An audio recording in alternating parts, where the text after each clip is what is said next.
Hello guys, day 2 cookies story సిరీస్కి స్వాగతం. ఇవాళ ఇంకో కథ విన్నాను చూడండి. 2 కుండల కథ ఇది. మన బలహీనతలను, లోపాలను సానుకూలమైన అందంగా ఎలా మార్చుకోవచ్చో తెలియజేసే ఒక అద్భుతమైన కుట్టి స్టోరీ. పూర్వం ఒక పల్లెటూరిలో రామయ్య అనే నీళ్లు మోసెత్తి ఉండేవాడు. అతను ప్రతిరోజు నది నుంచి తన ఇంటికి నీళ్లు తీసుకురావడానికి 2 పెద్ద మట్టి కుండలను ఉపయోగించేవాడు. వాటిని ఒక కావిడికి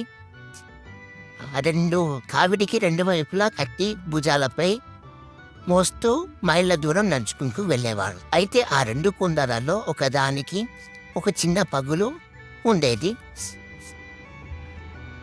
ఏ పగులు లేని కుండ తన పనితీరును చూసుకొని ఎంతో గర్వపడేది. యజమానికి నది నుంచి తెచ్చే నీటిని తృప్తిగా నిండుగా అందజేస్తున్నానని గర్వంలో ఫీలయ్యేది.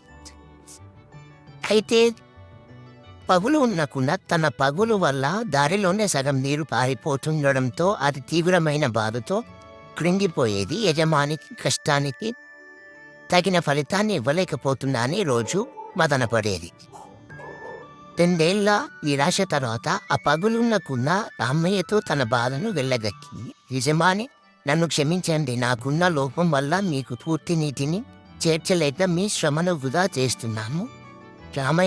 రామయ్య నవ్వుతూ, మనం నది నుంచి వచ్చేటప్పుడు దారి పక్కన ఉన్న అద్భుతమైన పూలను ఒకసారి గమనించు అని చెప్పాడు. రామయ్య ఇలా వివరించాడు. ఆ అందమైన పూల మొక్కల్ని నువ్వు నడిచే వైపునే ఉన్నాయి చూసావా? నీ పగులు నాకు ముందే తెలుసు. అందుకే నేను ఆ దారి పక్కన పూల విత్తనాలను చల్లాను. ప్రతిరోజు మనం తిరిగి వచ్చేటప్పుడు నీ సాయంతోనే ఆ మొక్కలకు నీరందింది.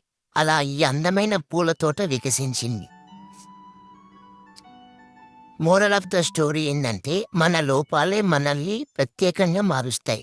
మనందరిలోనూ కొన్ని లోపాలు, బలహీనతలు ఉంటాయి. కానీ ఆ బలహీనతలను చూసి బాధపడకూడదు. వాటిని సరైన మార్గంలో అర్థం చేసుకుని ఉపయోగించుకుంటే అవి మన జీవితంలో మరి చుట్టుపక్కల సమాజంలో ఎంతో అందమైన సృజనాత్మకతను సృష్టించగలవు. ఓకేనా గైస్, థ్యాంక్ యూ.